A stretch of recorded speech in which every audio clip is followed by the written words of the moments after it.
kamu bisa memenangkan permainan mustahil ini. Karena Yesus sudah memenangkannya bagimu. Jangan lupa jempolnya guys. Terus semakin banyak jempol, semakin like, semakin bagus. Ayo guys, tekan like-nya sekarang guys. Salam orang-orang terbahagia di dunia. FGB Men, be strong in the Lord. Be strong in the Lord, FGB Men.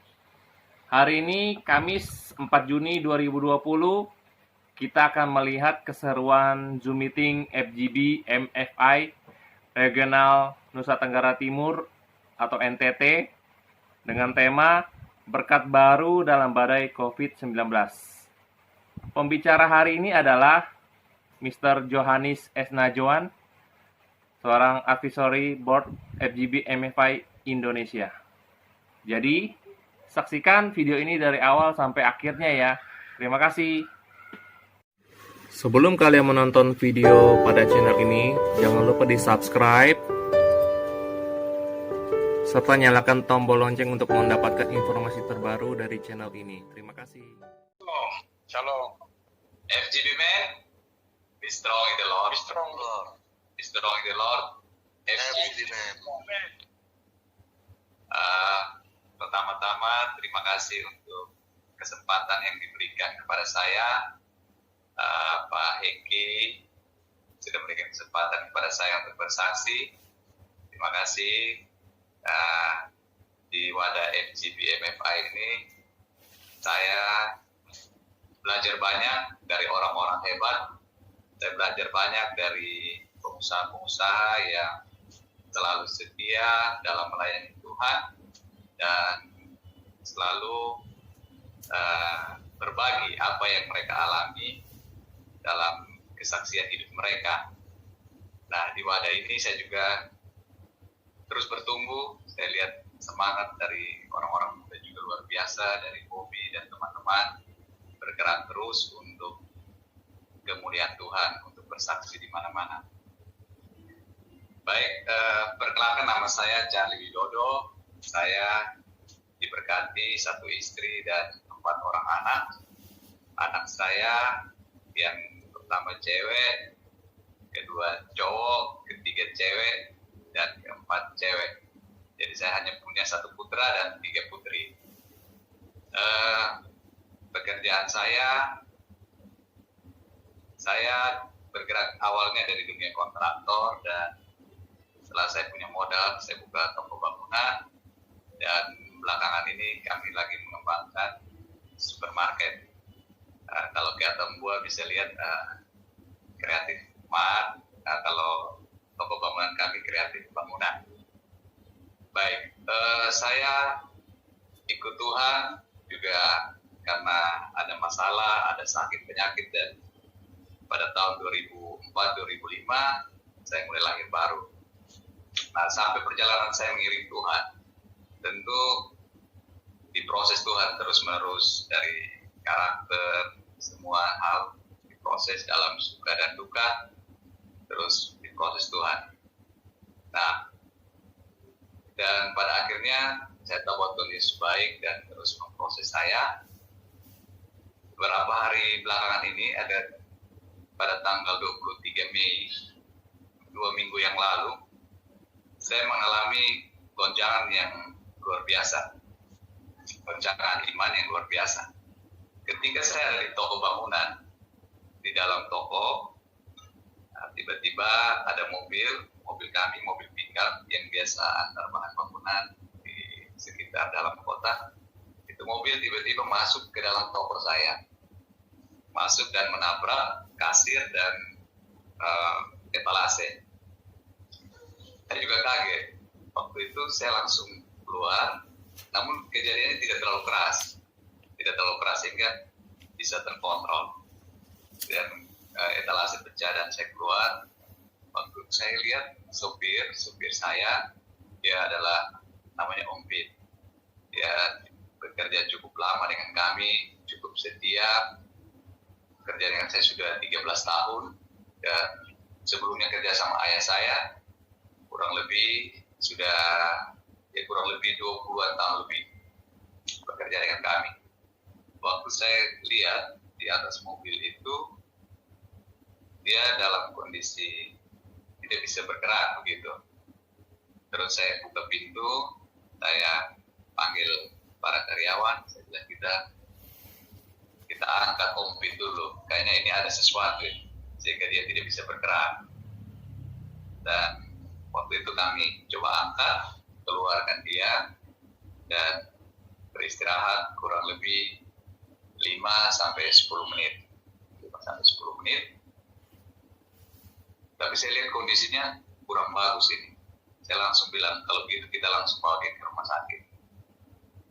Ketika sampai di rumah sakit, ternyata dia mengalami hipertensi, jadi tekanan darah tinggi, dan dokter mulai menangani dia, pasang telang, pasang oksigen, semua segala macam. Ternyata dokter bilang gini, sudah berat. Ini sudah berat dan dia sudah tidak sadar lagi, hanya nafas saja yang naik turun, hanya nafas. Nah, waktu itu saya juga panggil istrinya, anaknya datang untuk kita sama-sama lihat dia. Dokter bahwa ini tensinya sangat tinggi, 280 itu tensi darahnya, 280 berapa begitu. Dan kami terus berdoa.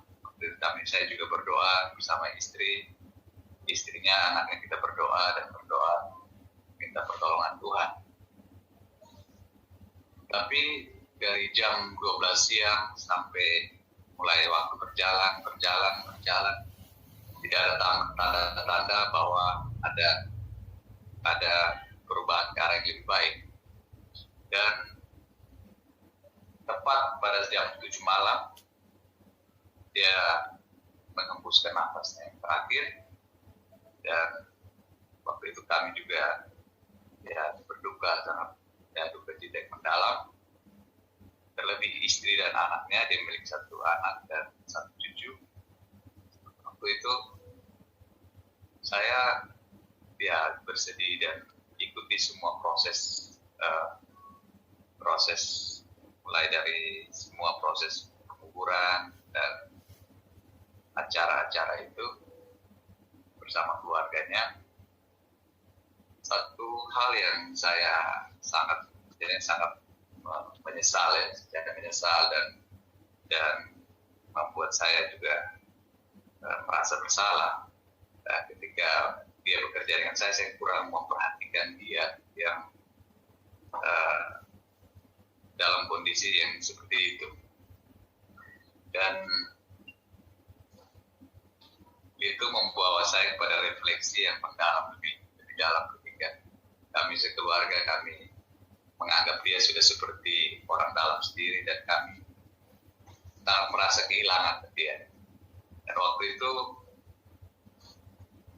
ada satu MC yang dari kampung, mereka kebetulan orang dari kampung, dan berbicara dan sangat menyentuh saya. Dia katakan begini, kami orang dari kampung, kami berusaha kerja di kota, kami tidak banyak berbicara tentang kasih, tapi kami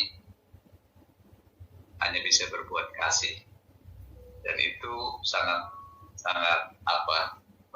membuat saya juga merasa ternyata saya ini juga harus banyak berubah, harus banyak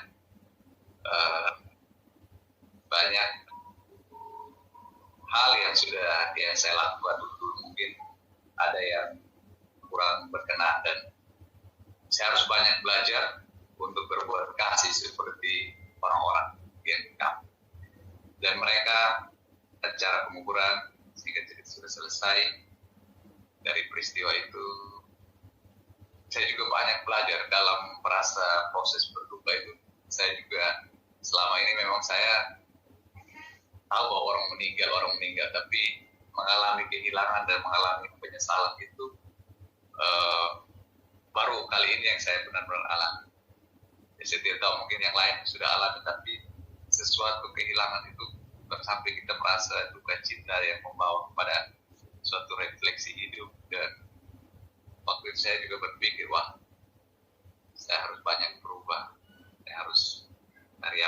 kehidupan saya harus lebih memperhatikan mereka, kesehatan mereka, berbicara dengan mereka, menyentuh hati mereka, dan banyak hal baik yang Tuhan taruh, dan saya harus banyak merubah diri saya.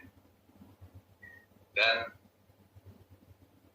2-3 hari setelah itu ya masih ada rasa sedih, dan saya bersama istri, jadi kami pas 1 minggunya kami ajak karyawan-karyawan kami untuk pergi untuk melayat.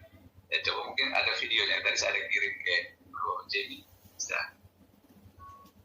bisa diputar video. Baik.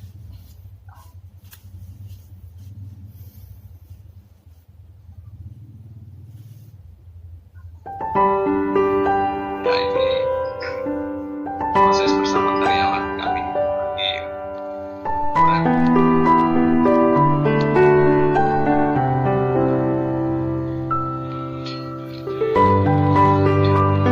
video. Dari peristiwa ini saya belajar bahwa kehidupan itu hanya sementara. Kehidupan yang sebenarnya adalah kehidupan kita yang kekal. Dalam Wahyu 20 ayat 12 dikatakan bahwa setiap orang akan menghadap tahta pengadilan terakhir, dan setiap orang akan dihakimi sesuai dengan perbuatannya. Karena itu dari sini saya juga belajar bagaimana hari-hari saya ke depan untuk saya berkata-kata, bersikap, dan berbuat kasih kepada sesama, sehingga saya bisa juga diterima di langit baru, bumi baru. Dan belajar untuk bagaimana saya harus hidup kudus, menjaga kekudusan. Dan Tuhan Yesus mengatakan bahwa dalam Matius 5 ayat 48, bahwa kamu harus sempurna seperti Bapamu yang di surga adalah sempurna. Karena itu terkadang ya saya berpikir bahwa sudah ikut Tuhan, tetapi kadang-kadang ada salah saya terus diproses Tuhan. Dan ketika saya masih ada kesempatan, Tuhan masih memberikan napas kehidupan, maka ke depannya saya mau jadi lebih baik dan lebih hidup berkenan di hadapan Tuhan. Baik, ya kesaksian. Sangat berkesan, dan itu saya ceritakan kepada keluarga bagaimana sambutan dari teman-teman DPT yang sangat luar biasa. Ya, malam hari ini saya akan perkenalkan diri mungkin bagi teman-teman yang mengenal. Nama saya Denny Mandey. Saya punya seorang istri dan 2 orang anak. Saya bergabung di Full Gospel. Ya, boleh dikata hampir separuh dari umur saya berada di Full Gospel. Ya, kurang lebih 34 tahun. Ya, dan perjalanan hidup saya dibentuk di Full Gospel ini, baik karakter maupun kehidupan saya, kehidupan rohani saya, dan sampai hari ini ya saya tetap selalu on fire ya oleh Tuhan, karena tahu panggilan saya ada di mana. Panggilan saya ada di Full Gospel. Nah, hari-hari ini ya banyak kita melihat bahwa situasi COVID-19 ini membuat kita semua tercekam, dan banyak akhirnya bingung, kemudian mungkin ada yang marah, ada yang kecewa, karena segala sesuatu yang biasa kita lakukan itu saat sekarang ini semua seperti diputar balikan, ya. Tapi di sini bahwa saya belajar daripada masa-masa di mana stay at home ini, saya belajar untuk bersyukur pada Tuhan, ya. Bersyukur pada Tuhan. Justru hari-hari ini, ya, saya boleh dikata banyak berdiam diri dalam hadirat Tuhan, dan saya melakukan aktivitas saya itu di rumah. Bukan berarti bahwa kita di kegiatan chapter nggak ada, tetapi bukan berarti bahwa kita berhenti untuk melayani Tuhan. Dan puji Tuhan, ya, melalui kegiatan Zoom meeting ini, saya setiap hari rata-rata bisa 3-4 kali Zoom meeting, ya. Dan saya melihat luar biasa sekali, ternyata Zoom meeting ini dipakai Tuhan, ya, untuk menjadi sarana, ya, di mana kita berfellowship. Saya bilang sama teman-teman saya, ya, bahwa bukan berarti kita tidak merasakan hadirat Tuhan di dalam Zoom meeting ini. Saya saksikan beberapa kali 2 hari yang lalu, 2 hari yang lalu, saya mengikuti Zoom, saya sebagai host di regional DKI 1, untuk Zoom meeting. Nah, pada waktu Pak Eliezer, salah satu anggota Dewan Pengawas atau Dewan pengawas daripada Gospel, Pak Eli itu salah satu senior di Kelapa Gading.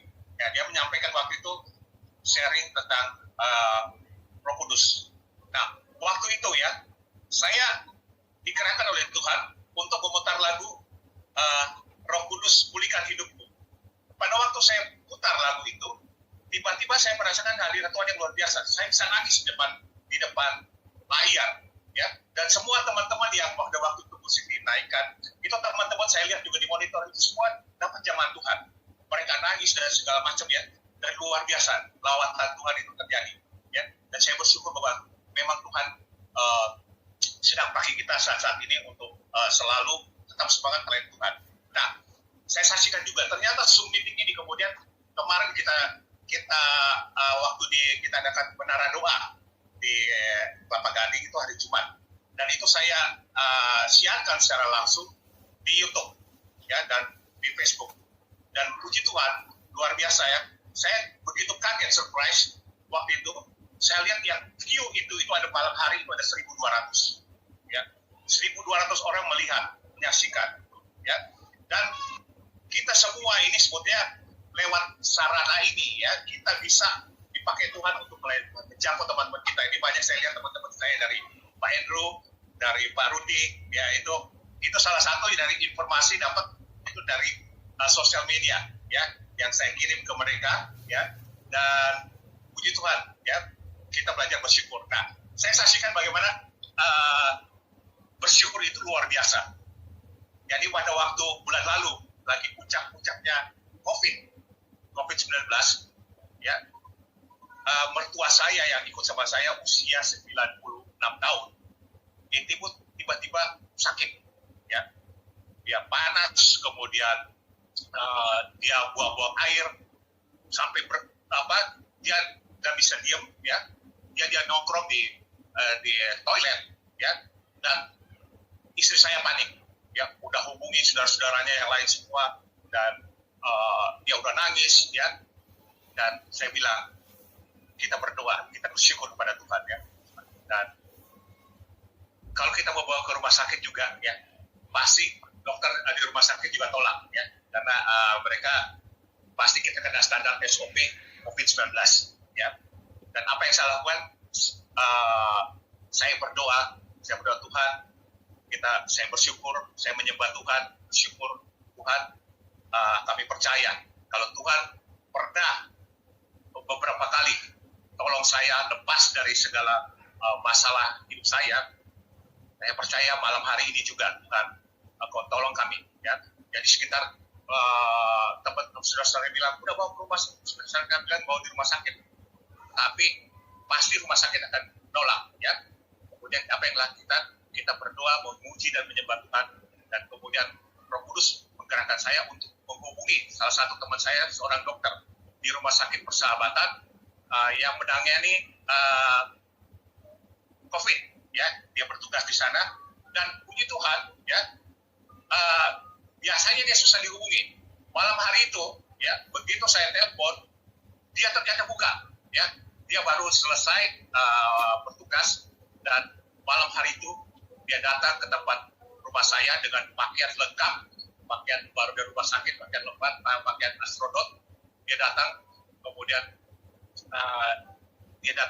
dia periksa mertua saya, dan puji Tuhan ya, dia bilang nggak apa-apa Pak Deddy ya.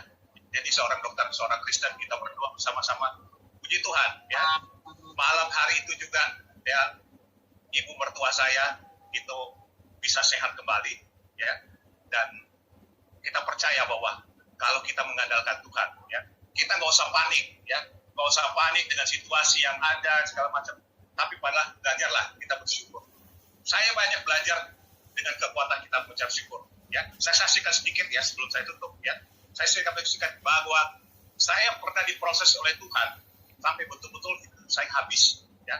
Mungkin Pak Nayuan juga tahu ya bagaimana hidup saya ya, sampai mau makan pun saya nggak punya ya. sorry. Saya kalau udah sampai ke sini ya, kadang-kadang air mata saya nggak bisa saya tahan. Karena saya bersyukur sama Tuhan. Betapa Tuhan itu luar biasa. Di saat saya tidak punya apa-apa, saya hanya berdua, kita hanya menyembah Tuhan. Dan istri dan anak saya, kita bergandeng tangan. Kita bersyukur Tuhan, kita naikkan pujian. Ya, yang selalu saya naikkan pujian itu adalah pujian anak-anak sekolah minggu. Yang mungkin tahu ya, Bapa datang pada naikkan ucapan syukur atas kasih anugerah-Mu yang tidak setiap hari. Nah, itu saya nyanyikan pada waktu kita nyanyi dan kita menyembah Tuhan. Ya, mujizat terjadi. Ya, dan pada waktu hari itu saya udah nggak punya apa-apa, nggak punya uang. Tiba-tiba, ya, jam 10 pagi datang seorang ibu dari luar kota, dari Jawa Timur, yang sampai saat ini saya juga lupa namanya. Saya lupa tanya. Saya mungkin itu malaikat yang Tuhan kirim. Ya, waktu saya nggak punya uang sama sekali, ya, orang itu datang dan dia memberikan saya sejumlah uang. Ya, saya kaget, saya pikir ini uang kecil, ternyata uang besar. Ya, dan itu cukup untuk membayar segala kebutuhan saya. Dan bahkan hari itu, ya, itu beras di tempat saya itu habis. Ya, hari itu kita udah nggak bisa makan. Tapi puji Tuhan, malam hari pada pagi hari jam 10 itu, ibu itu datang, dia membawa uang, kemudian dia bilang, Bapak ambil mobil saya, ternyata ada beras, ya, rojo lele 100 kilo, ya. Puji Tuhan, ya, saya bersyukur, ya. Jadi banyak sekali sebenarnya saya saksikan karena waktu, ya, nanti saya saksikan itu banyak pertolongan Tuhan, bagaimana Tuhan pelihara saya. Saya di proses Tuhan, saya nggak bekerja, ya, kurang lebih hampir 4 tahun.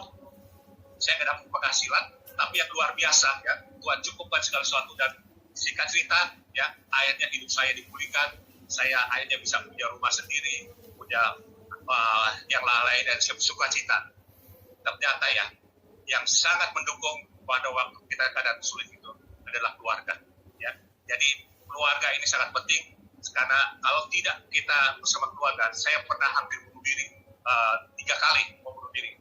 Tapi karena keluarga dan karena kasih Tuhan, hidup saya dipulihkan dan saya belajar bersyukur. Demikian mungkin kesaksian yang singkat ini. Tuhan Yesus memberkati. Selamat malam semuanya, salam orang-orang terbahagia di dunia.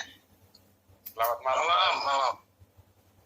Ya, saya bersyukur sekali boleh diberi kesempatan, terutama oleh Pak Don kemarin yang beberapa waktu lalu telepon, dan Pak Yusak juga, dan Pak Jamie yang tadi masih mengingatkan siang tadi. Dan saya mau mensaksikan bahwa di tengah masa yang sulit ini bagi saya kadang bingung kenapa Tuhan izinkan ini semua terjadi. Saya berpikir bahwa apa sih maksud Tuhan di dalam semua ini? Ada satu ayat yang menguatkan saya hari-hari ini adalah di dalam 2 Korintus 5 ayat 7. Sebab hidup kami ini adalah percaya. Karena percaya, bukan karena melihat. Saya mencoba merefresh kembali apa yang Tuhan sudah lakukan dalam hidup.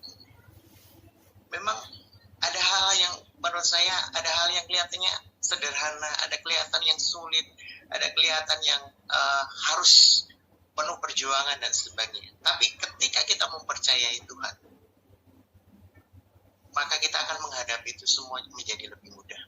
Yang mau saya saksikan adalah perjalanan saya 6 tahun terakhir ini. Saya harus pulang pergi bolak-balik dari Kupang ke Alor karena pekerjaan, dan itu saya lakukan hampir tiap minggu. Saya lakukan di dalam perjalanan ini tentunya ada berbagai macam hal-hal yang sudah saya lalui, mulai dari cuaca yang buruk, mulai dari hal-hal yang kadang tidak membuat hati kita menjadi khawatir dan sebagainya. Tapi satu hal yang saya tetap pegang adalah bagaimana Tuhan itu selalu menguatkan saya, bagaimana Tuhan itu selalu memberikan damai sejahtera bagi saya, dan bagaimana saya melihat penyertaan Tuhan yang sempurna bagi hidup kami, terutama saya. Dan saya jujur banyak kehilangan waktu bersama dengan keluarga karena biasanya saya pulang weekend, dan hari Senin atau Selasa saya sudah berangkat lagi ke Alor. Jadi saya pulang biasa Jumat atau Sabtu, Senin atau Selasa saya sudah berangkat lagi, dan itu berlangsung kurang lebih hampir 6 tahun ini. Sampai ketika anak saya harus lahir saja kemarin, tahun lalu, saya juga tidak sempat mendampingi karena posisi saya juga berada di Alor. Tapi satu hal yang saya mau saksikan adalah Tuhan itu selalu baik dan sangat baik bagi kami. Pertolongan Tuhan lewat dari teman-teman, saudara-saudara seiman, bagaimana mereka mendampingi istri saya mulai dari proses kelahiran sampai dipindahkan ke kamar dan sebagainya, bagaimana teman-teman juga mendoakan kami semua sehingga proses itu juga boleh berjalan dengan lancar. Dan di masa seperti ini saya juga mengalami hal seperti itu juga, bagaimana saya ditolong Tuhan, bagaimana Tuhan nyatakan dalam hidup saya tentang bagaimana pekerjaan saya harus tertunda, bagaimana keinginan saya harus tertunda, bagaimana hal-hal yang harus saya capai juga harus tertunda, mengalami penundaan-penundaan. Tapi satu hal saya percaya, di balik itu semua ada rencana Tuhan yang luar biasa. Ada rencana Tuhan yang indah bagi kami, bagi keluarga kami. Dan saya saksikan itu bahwa ketika bagaimana hubungan kami dipulihkan, bagaimana waktu yang hilang itu dipulihkan. Saya punya quality time bersama keluarga saya, bersama istri dan anak-anak saya. Saya boleh melihat setiap perkembangan yang ada saat ini, bagaimana anak-anak saya bertumbuh. Dan tadi pagi istri saya bilang, oh anak saya yang pertama adalah perempuan, dan istri saya saksikan, oh kalau kita lihat sekarang anak kami yang pertama sudah mulai berubah, dia sudah mulai dewasa, dia sudah mulai mengerti banyak hal, dan dia sudah, biasanya kalau saya pergi dia yang selalu protes, papi kenapa pergi terus, papi kenapa harus ke Alor, papi kenapa harus tinggalkan kami. Itu yang sering kali dia sampaikan ke saya setiap minggunya ketika saya harus berangkat ke Alor. Dan ketika 1,5 bulan ini saya mendampingi dia, ada satu hal yang luar biasa, yaitu ketika dia tidak pernah mengeluh lagi, dia selalu menunjukkan keceriaannya, dia selalu menunjukkan empatinya pada saya. Dan saya bersyukur saya boleh melihat itu semua, bahwa ada rencana Tuhan lewat musim yang susah ini, musim yang sulit ini, yaitu ketika hal-hal yang berharga itu dikembalikan dalam hidup saya. Dan saya begitu bersyukur hari ini, dan saya tetap percaya bahwa segala sesuatunya itu menjadi mudah bersama Tuhan. Dan berapa hari lalu juga saya 1 bulan terakhir ini saya juga mencoba untuk terbang juga ke Alor. Ternyata penerbangan juga masih belum dibuka.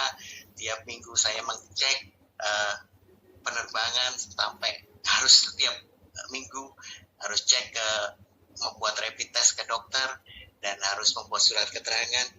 Ternyata dibatalkan penerbangannya berminggu-minggu sampai hari ini. Sampai kemarin presiden chapter saya di Alor Faith Chapter bercanda pada saya, bilang, wah kalau begini caranya bisa ketemu Pak Habib tahun 2021. Saya bilang, tak mungkin lah, percaya saja kalau Tuhan sudah buka semuanya, pasti Tuhan akan berikan jalan itu bagi saya. Bagian saya hanya menikmati apa rencana Tuhan dalam hidup ini. Ada kesempatan, ada sukacita, ada rasa syukur. Tapi satu hal, tetap saya mau belajar untuk percaya. Karena hidup ini kan oleh percaya, bukan karena melihat. Mungkin itu saja kesaksian dari saya. Kiranya bisa memberkati kita semua. Terima kasih, Tuhan memberkati. Maha besar Bapa di surga, kami yang tergabung dalam Gospel Businessman Fellowship International and Regional Entity,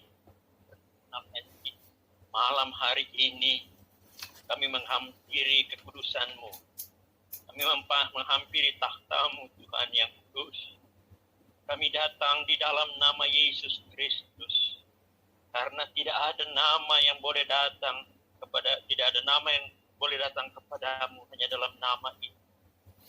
Terima kasih ya Tuhan, Kau sudah memberikan Yesus untuk mati bagi dosa-dosa kami, sehingga kami sekarang mempunyai akses langsung kepadamu dan bahkan boleh memanggil Engkau Aba Bapa. Terima kasih untuk anugerah-Mu yang besar ini Tuhan. Terima kasih untuk pertemuan malam hari ini Tuhan.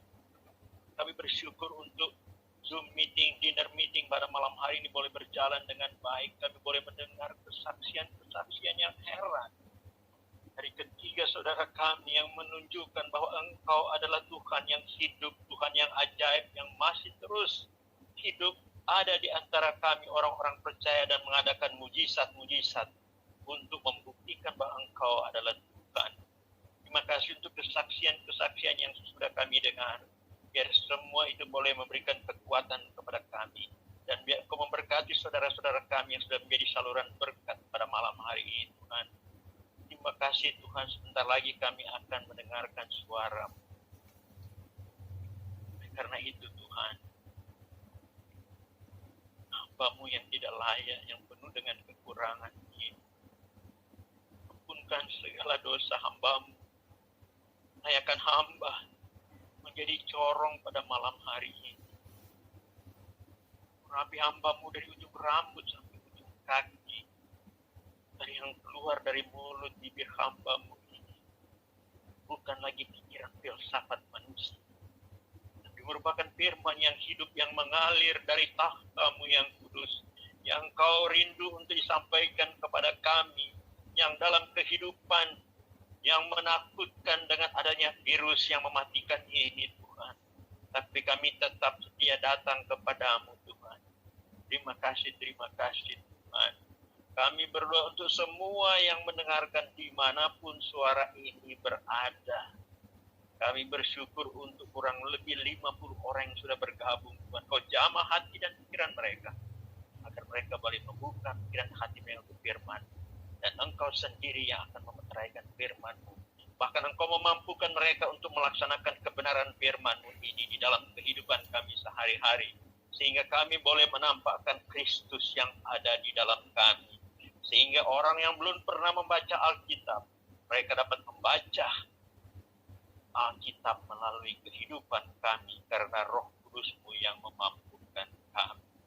Sehingga banyak orang datang dan mengenal Engkau. Terima kasih untuk kesempatan ini Tuhan. Serahkan waktu ini dan berfirmanlah Tuhan, kami siap semua untuk mendengarkan. Dalam nama Yesus Kristus kami sudah berdoa dan bersyukur kepadamu. Amin. Selamat malam teman-teman dari NTT dan yang dari tempat lain yang sudah bergabung dalam Zoom dinner meeting malam hari ini. Pertama-tama saya mengucapkan terima kasih kepada para senior dari NTT, Pak Hengkilianto, Pak Don, Bobby, dan semua teman-teman semua yang malam ini boleh memberikan kepercayaan kepada saya untuk menyampaikan kebenaran firman Tuhan. Saya heran saya masih mau diundang untuk bicara, karena saya terkenal dengan khotbah-khotbah saya yang keras. Dan bahkan sampai banyak yang memberikan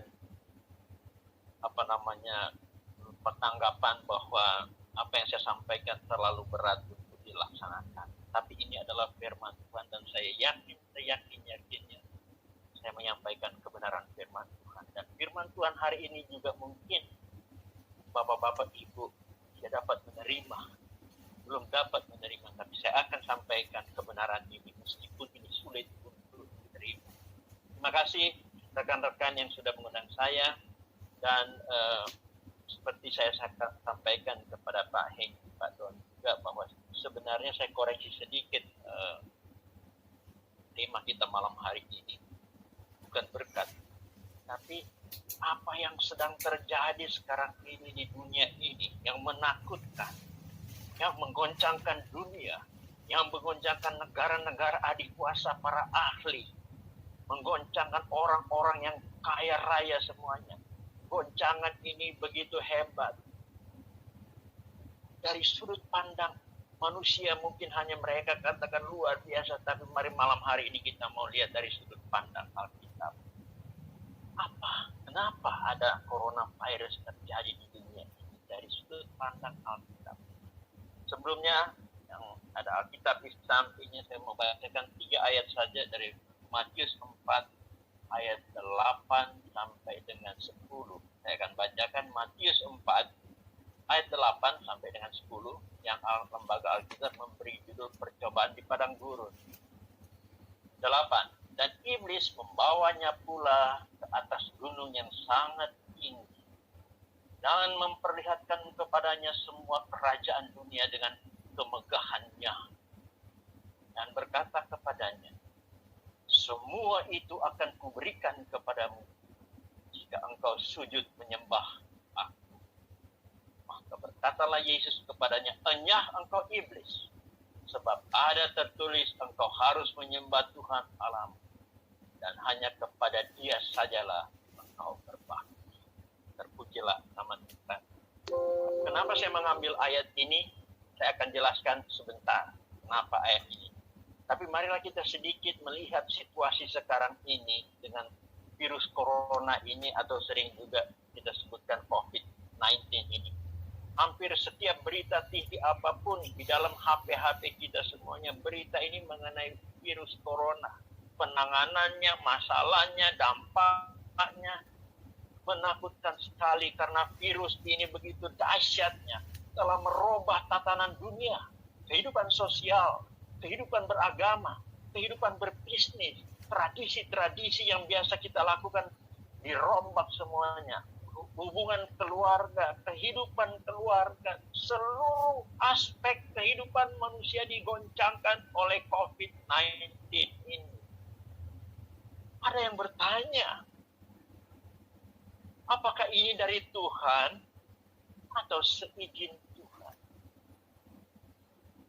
Saya lebih condong mengambil bahwa ini seizin Tuhan. Oleh karena itu, Tuhan itu sedang, kata-kata yang tidak enaknya, sedang menjudge dunia, menghakimi. Tuhan itu punya atribut banyak, Bapak Ibu Saudara yang terkasih. Holiness of the Father, Almighty God, Awesome God, God of Love, Hakim yang adil, God of Just, God of yang menghakimi. Ada banyak atribut. Yehovah Rafa, Yehovah Jiri, Yehovah yang memberikan kebutuhan kita sehari-hari. Ada banyak atribut Tuhan. Kalau atribut ini dijadikan satu semuanya, only one, the holiness of the Father. Dan di antara the holiness itu ada satu atribut yang paling tinggi daripada Bapa di sorga, adalah hakim yang adil. Dia punya atribut yang luar biasa juga, the God of Love. Tapi tidak ada satu juga yang mungkin kita tidak enak lagi. Bapa hakim yang adil. Bapak Ibu Saudara yang kekasih dalam Yesus Kristus, Dia adalah adil dan Dia mengadakan penghakiman. Dia menghakimi Adam dan Hawa karena mereka tidak patuh kepadanya dan mereka diusir dari Taman Eden, dan mereka diusir dan tanah terkutuk oleh karena dosa-dosa mereka. God judged Adam and Eve. Dia menjudge orang-orang pada zaman Nuh yang sudah begitu jahat. Hanya tinggal 8 orang yang dibenarkan di hadapan, bahkan hanya 1 orang. Tinggal 1 orang di dunia ini. Harapan Tuhan untuk meneruskan kehidupan manusia di bumi ini yang beriman kepada Dia, yaitu Nuh. Satu-satunya orang benar di hadapan Tuhan pada zaman itu. Karena selain itu orang-orang di luar sana telah menjadi jahat sampai Tuhan saya menyesal menciptakan ini semuanya. Dan Dia menjudge orang-orang itu semuanya mati dengan air bah. Dia menjudge Firaun yang tidak mengizinkan orang-orang Israel keluar dari Mesir.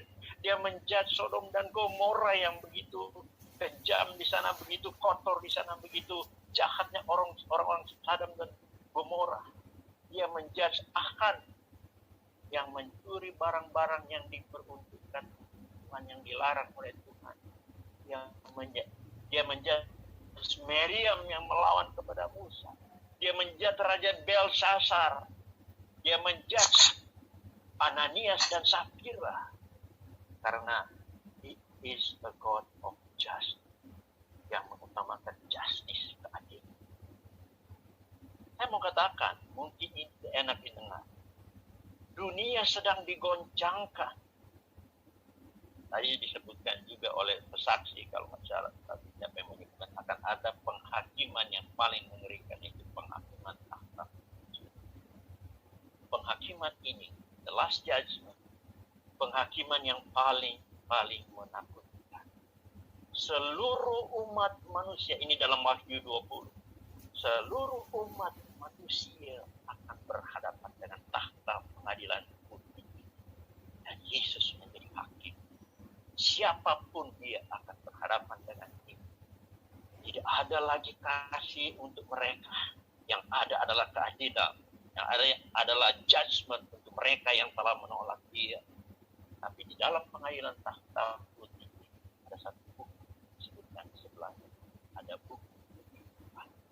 Kalau engkau orang percaya bertobat lahir baru, maka namamu akan tertulis dalam buku kehidupan.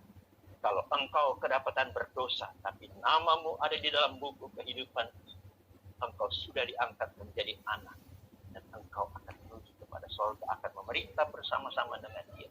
Tapi mereka yang telah menolak Yesus, mereka telah berbuat dosa, tidak mau mengakui dosa mereka, tidak mempercayai anak Allah ini.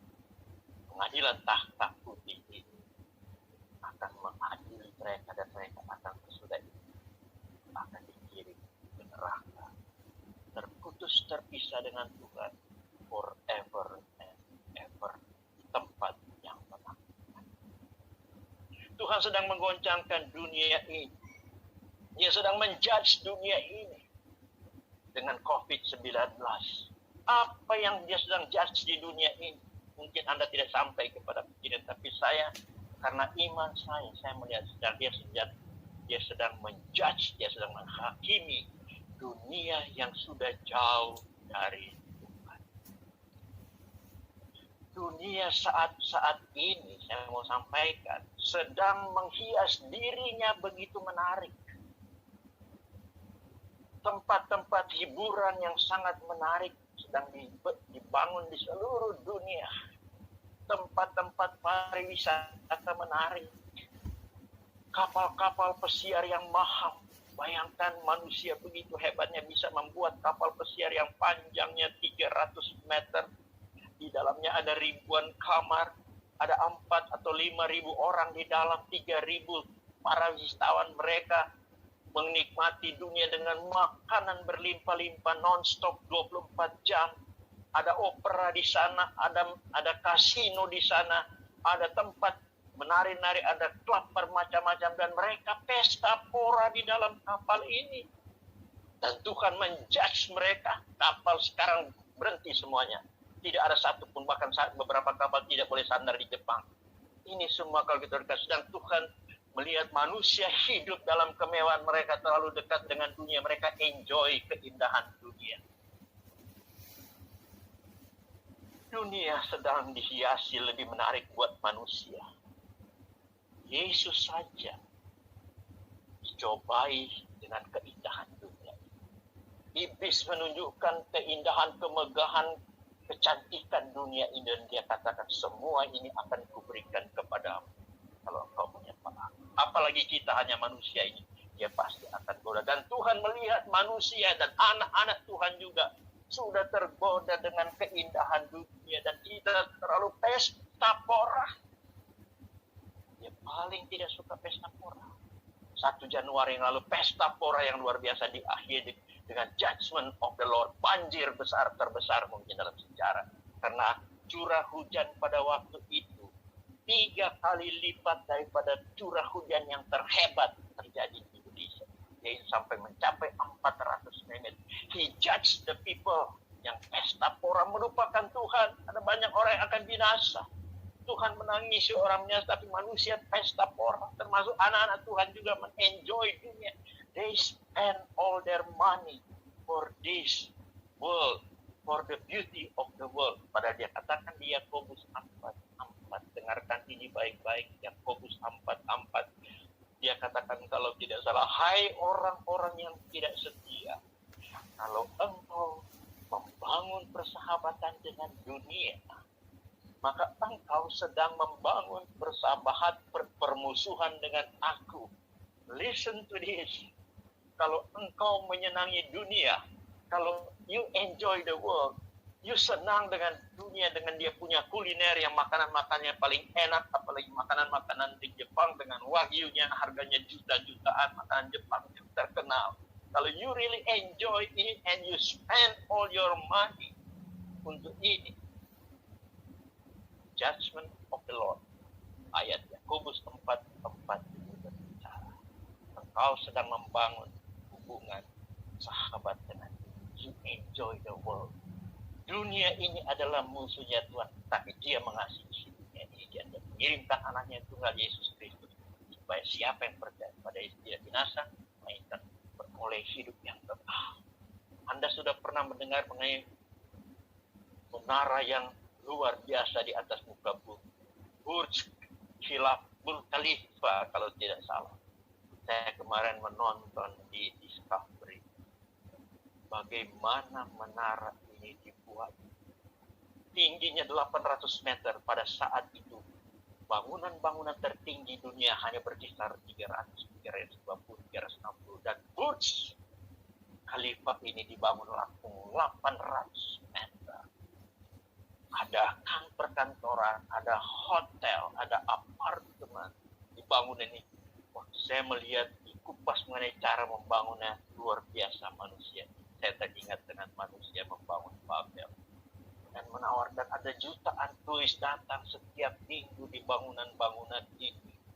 Dunia sedang membuat dia daya tariknya luar biasa sehingga orang spend money untuk tinggal di hotel-hotel mewah. Dan di daerah ini juga ada satu hotel mewah yang katanya setiap kamarnya per malamnya kurang lebih $16 per night. Dan hotel itu selalu penuh. Dan saya lihat di TV mengenai kemegahan kamarnya itu luar biasa. Inilah yang dunia berikan kepada kita. Sehingga manusia tenggelam dengan pesta pora dunia.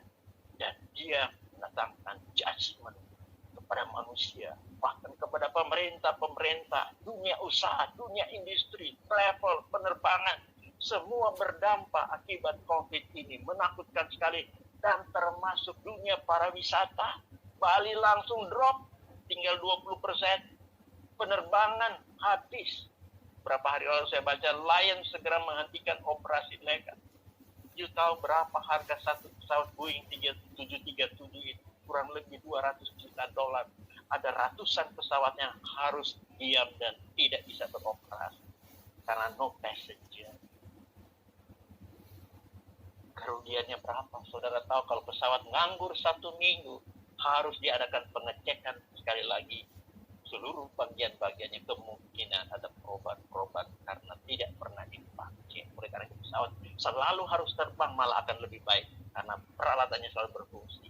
Pernah kejadian pesawat nongkrong 1 minggu, ada satu tawon yang masuk ke dalam lubang pipet pengukur tekanan udara dan menyumpal itu dan mengakibatkan pesawat itu jatuh hanya karena binatang. Maintenance pesawat sangat mahal. Saya waktu mendengar Lion akan menghentikan benar-benar operasinya, wah menakutkan sekali, mengerikan sekali. Kemarin saya dengar dari Menteri 3,7 juta di Indonesia di PHK, 1,6 dirumahkan. Ratusan ribuan perusahaan tutup, restoran-restoran tutup. Menakutkan sekali the judgment hari ini. Karena apa? Tuhan mau memberitahukan kepada anak-anak, kepada kita semua orang-orang percaya. Kalau Anda punya duit hari ini, kalau Anda ada banyak duit, ketahuilah uang itu bukan milik Anda.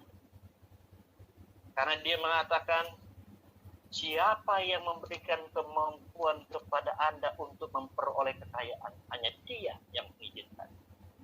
Kalau Dia izinkan Pak Don untuk mendapat kekayaan, ingat Pak Don, it's not yours. Itu adalah milik Tuhan, uang Tuhan yang diberikan kepada Pak Don. Kita hanya menjadi steward. Kita harus pakai uang itu untuk kehidupan kita dan untuk memuliakan nama Tuhan. Dengarkan baik-baik. Uang yang ada di kita tidak pakai seenaknya. Oh, this is my money. Let's go to Japan. Let's go to Korea. Let's go to Venesia. Mari kita habiskan uang ini. No. Jangan bersahabat dengan dunia. Engkau satu saat harus mempertanggungjawabkan uang yang diberikan kepadamu. Nah, pertanyaannya sekarang, apa saya tidak boleh sebagai orang Kristen untuk menikmati dunia? Boleh, tapi secukupnya. Kalau berlebih-lebihan, jangan.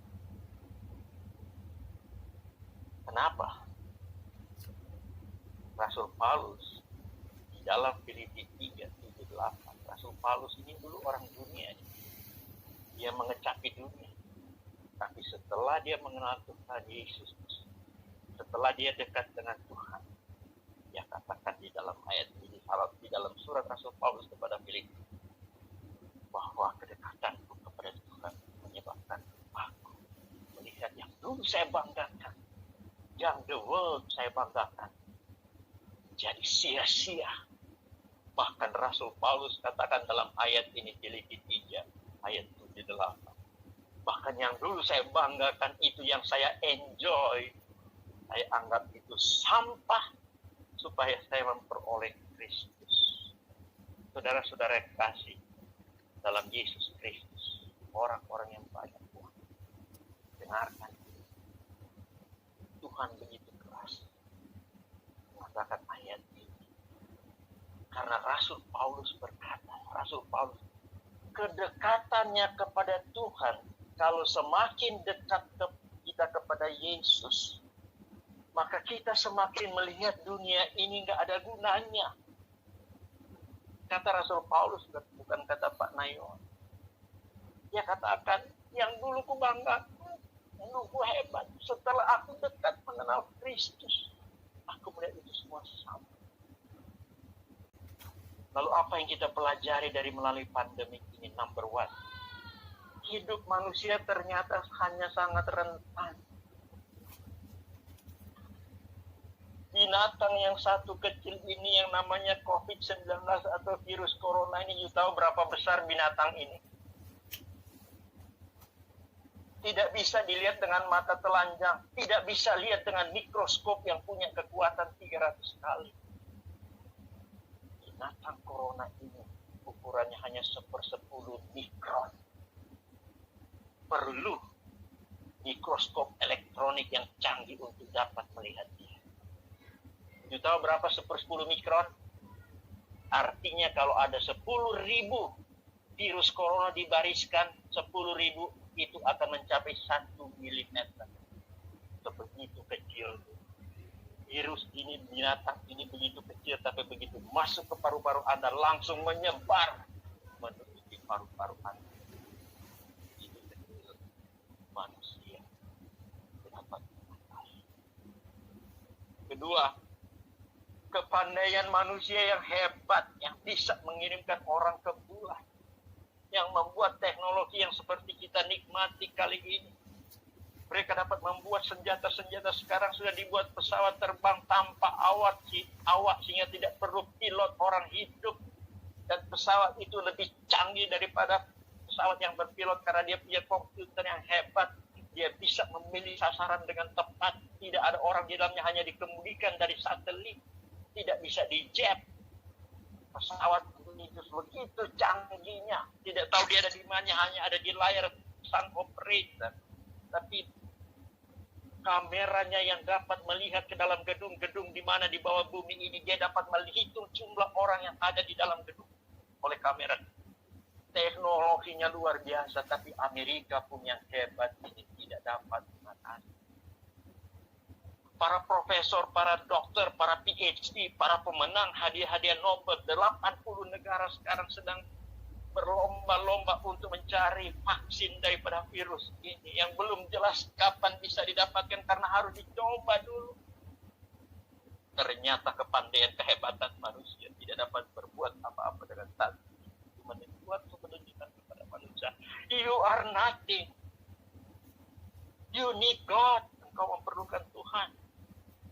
Bagaimana? Nomor 3, bagaimana kita harus bergantung kepada Tuhan. You have to stick harus melekat kepada pokok anggur itu. Dikatakan kalau engkau tidak melekat kepada pokok anggur itu, engkau akan mati. Dan Tuhan sedang memperingatkan kepada umat seluruh dunia, you need me.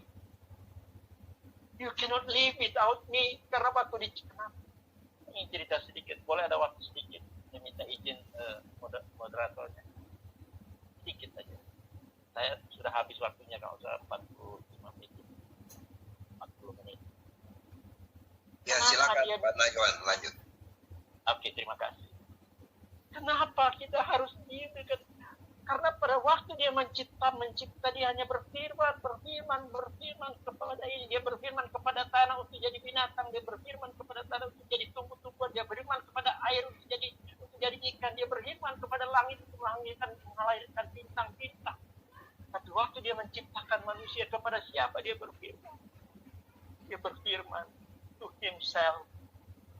Marilah kita membentuk manusia sesuai dengan gambar dan rupa kita. Engkau berharga karena engkau segambar dengan Bapa. Waktu dia membuat patung Adam itu dari tanah liat, tidak ada kehidupan. Firman Tuhan berkata, dia menghembuskan nefesnya itu kepada hidung Adam. Dan nefes itu saya tidak tahu apa yang ada di situ, atau satu zat dari Allah yang keluar dan membentuk sel-sel miliar-miliar sel, merubah tanah liat itu menjadi sel dan menjadi Adam. Itu waktu diberikan pernafasan, bukan seperti main-main. Nefesnya itu, roh Allah itu masuk dalam manusia dan dia menjadi manusia yang hidup. Karena dia ingin membangun persahabatan yang intim dengan manusia. Ya, bisa saja menciptakan manusia seperti binatang. Hendaklah tanah menghasilkan binatang-binatang dan binatang itu timbul dan binatang itu hidup. Kenapa dia tidak bangkitkan manusia seperti itu? Dan dia bilang, aku mau membangkitkan manusia. Jadi hidup bersama ada bagian di dalam manusia. Oleh karena itu, roh ini ada di dalam seluruh manusia di dunia ini. Karena itu dia kirim Yesus ke dunia ini. Harga berapapun dia harus tebus. Karena di dalam setiap manusia ada roh Allah yang dia tidak mau hilang ke neraka. Dan dia menangis dan dia mencari berapapun harganya. Dia kirim anaknya untuk mengorbankan tubuhnya menderita orang suci di atas kayu salib. To redeem us, menebus kita karena kita berharga di hadapan. Oleh karena itu kita harus melekat dalam pokok Allah. Nomor 4, pandemi ini telah menggagalkan semua.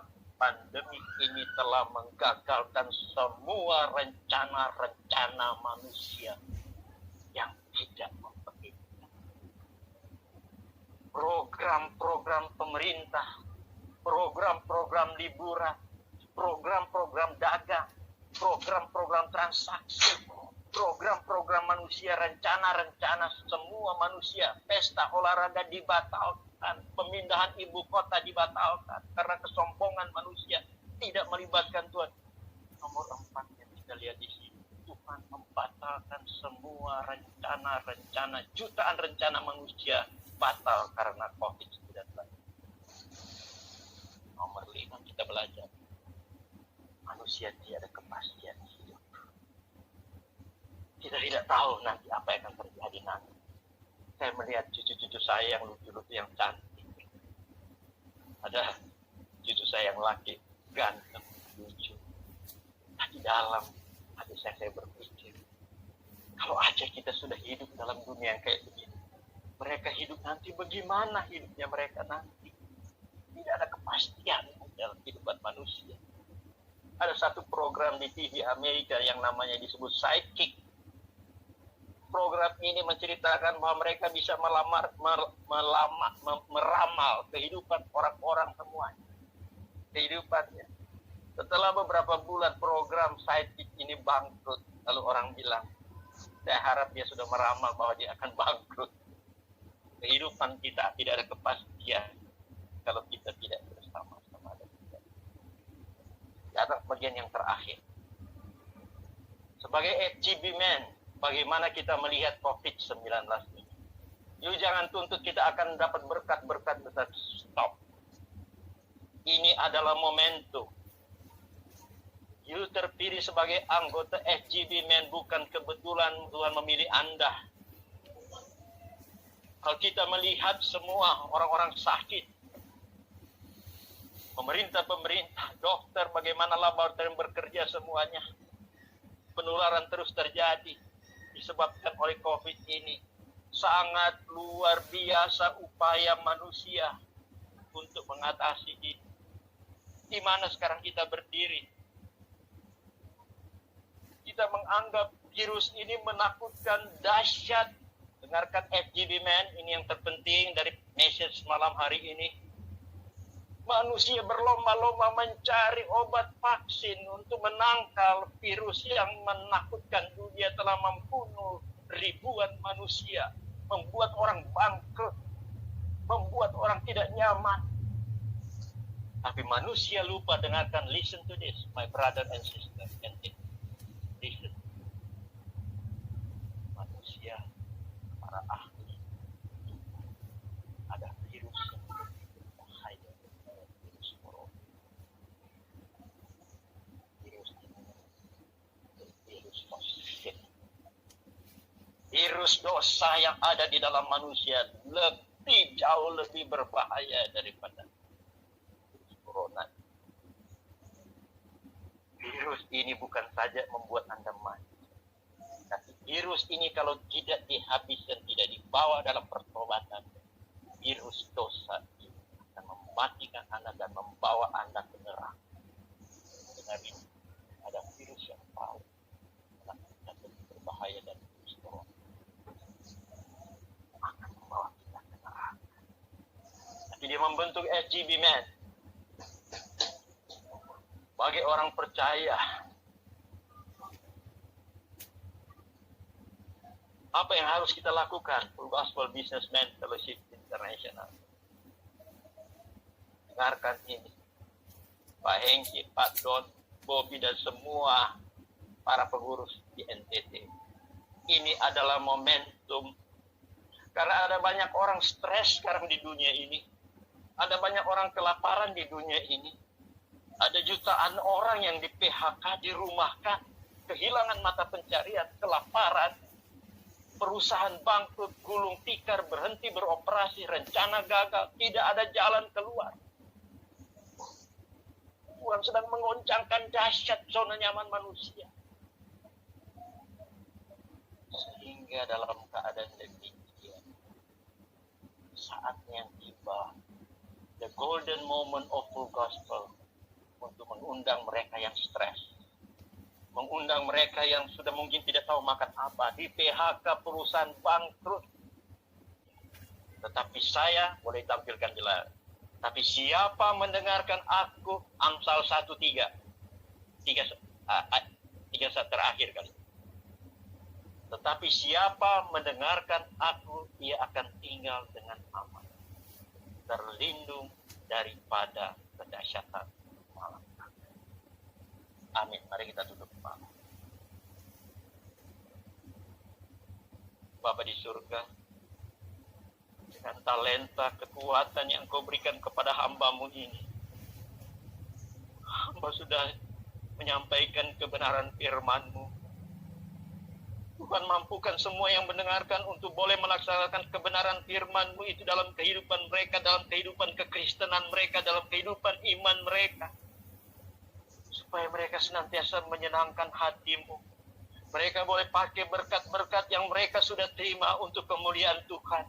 Mereka tidak egois untuk menyenangkan diri mereka, untuk enjoy dunia, untuk membangun persahabatan dengan dunia. Tapi mereka selalu memperhatikan semua hal-hal yang berhubungan dengan keselamatan manusia. Tolong Tuhan, hamba tidak sanggup. Hanya Roh Kudus yang sanggupkan kami semua untuk melaksanakan itu dalam kehidupan kami. Terima kasih untuk Pak Hengki, Pak Don, Bobby, dan seluruh teman-teman di NTT yang terus setia melayani. Terima kasih untuk pemberitaan malam ini. Terima kasih untuk alat elektronik yang berjalan dengan baik sehingga kami bisa mengikuti semuanya. Terima kasih Tuhan. Mari Tuhan bakar NTT, FGB Man-nya supaya mereka terbakar untuk mencari yang terhilang. Seperti D.L. Moody yang terbakar siang malam, dia terus mencari yang terhilang. Karena dia terbakar untuk berbeban bagi yang terhilang. Ini yang paling penting, karena setiap jiwa itu berharga di hadapan Tuhan. Karena ada bagian Tuhan di dalam jiwa. Makasih untuk kesempatan. Engkau yang akan memimpin chapter di regional. Segala kebutuhan mereka menjalankan engkau. Berikan kesatuan hati kepada mereka, unity, supaya mereka kuat untuk mereka dipakai secara luar biasa. To reach the man for the price, sehingga marketplace dimenangkan. Yesus Injil dinyatakan di marketplace di Ethiopia. Namamu dimuliakan, namamu terpujilah, nama Tuhan terpujilah, kekal selama-lamanya. Amin. Selesai sudah video pada hari ini. Semoga video ini dapat memberikan informasi buat teman-teman yang sudah menontonnya. Sampai jumpa pada video berikutnya ya. Terima kasih.